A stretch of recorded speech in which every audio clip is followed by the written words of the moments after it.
This is a download from BBC Learning English. For terms of use, go to bbclearningenglish.com. Hello, this is 6 Minute English and I'm Yvonne Archer. And with me today is the lovely William Kramer. Hello, William. Oh, hello, Yvonne. Today, a sporting programme as we hear the story of an extraordinary Australian cricketer. Sadly, he's only just been recognised 30 years after his death.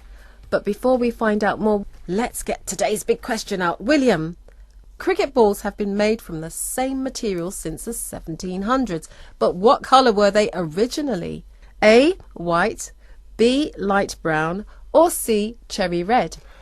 As always, I don't know, but I'm going to go for B, light brown, because cricket balls are made from leather, and lots of leather things are light brown, so that's my guess, light brown. Great answer, but are you right or wrong? We'll find out later on. But now let's look at some of the language we'll hear in today's report. First, William, what is meant by Indigenous Australians? Well, Indigenous people are the original or native people of a country or a land. So Indigenous Australians, who are also known as Aboriginals or Aborigines, have always been in Australia, and they were there thousands of years before Europeans arrived. Can you explain indignities? Yes, an indignity is something that makes us feel embarrassed or humiliates us and of little importance. So to give you an example, prisoners usually have to shower in front of everyone else, and that's one of the indignities that they have to live with. And slights, or a slight, what's that? A slight is a bit of an old-fashioned word, and it means a quiet kind of insult.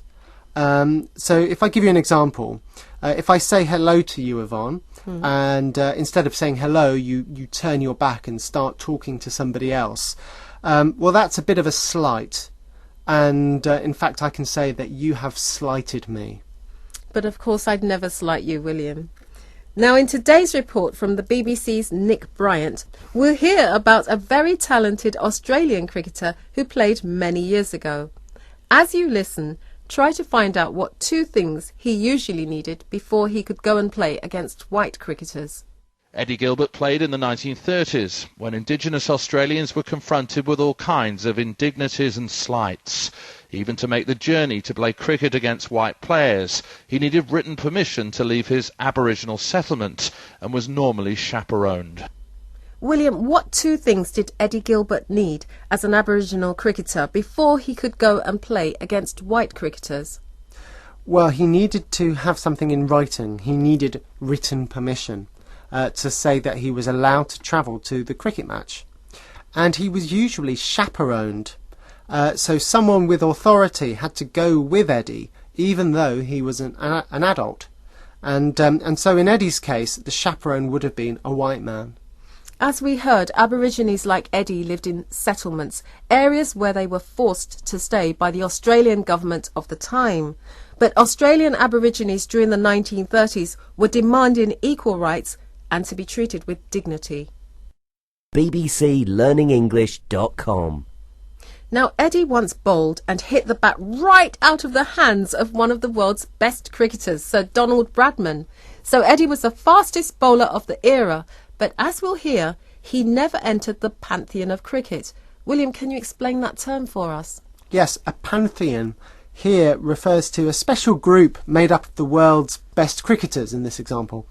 And Eddie was never included in that pantheon.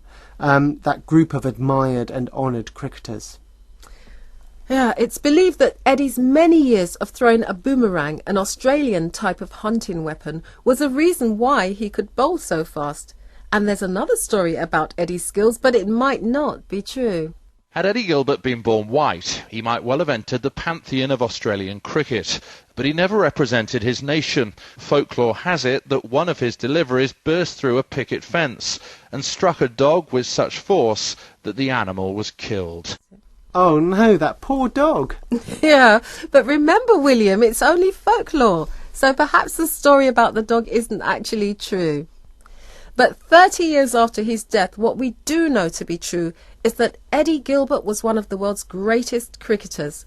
So at least they're going to put up a life-size bronze statue in Eddie's home state of Queensland in his honour.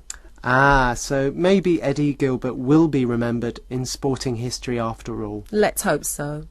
Sadly, Eddie was buried in an unmarked grave, so his statue is very important, especially to Aborigines.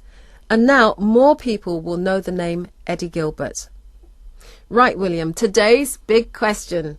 Cricket balls have been made from the same material since the 1700s, but what colour were they originally? And your answer was? My answer was light brown. And you were right. Yay! Well done to you. But that's all we've got time for in today's 6-Minute English from BBC Learning English. Goodbye. Goodbye. bbclearningenglish.com